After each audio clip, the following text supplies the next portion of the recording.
relation between Barcelona and Gaza back since 1998.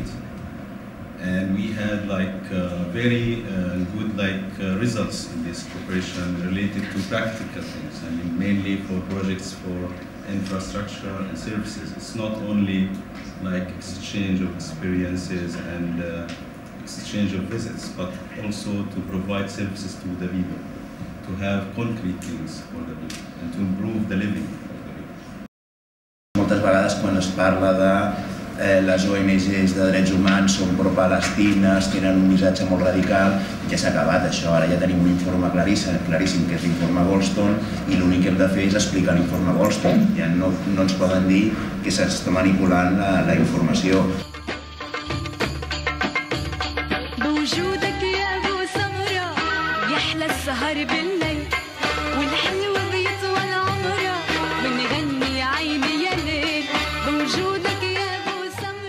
Si parlem de Gaza, hem de parlar de 4 anys enrere, també hem de parlar del bloqueig, el bombardeig i totes les conseqüències que hi ha posteriorment. No ens centrem només en els 1.400 morts que va haver durant els bombardejos de desembre i gener, sinó tots els morts anteriors i tots els morts posteriors que hi hauran a conseqüència de bloqueig. Say it's a pity that till now, after 1 year, nothing has been changed.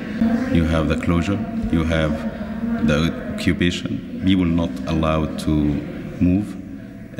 All this made a lot of pressure on the people. You can see it in the eyes of the people that they have a lot of pressure for every daily need that they have. Allí s'hauria d'invertir en reconstruir les escoles, en facilitar el material per les escoles i que poguessin accedir a la generació del futur, que són els nens, en aquesta educació, i aquí sobretot explicar clarament què és el que ha passat a les escoles d'aquí i explicar des d'una vessant bàsica, que és la vessant dels drets humans.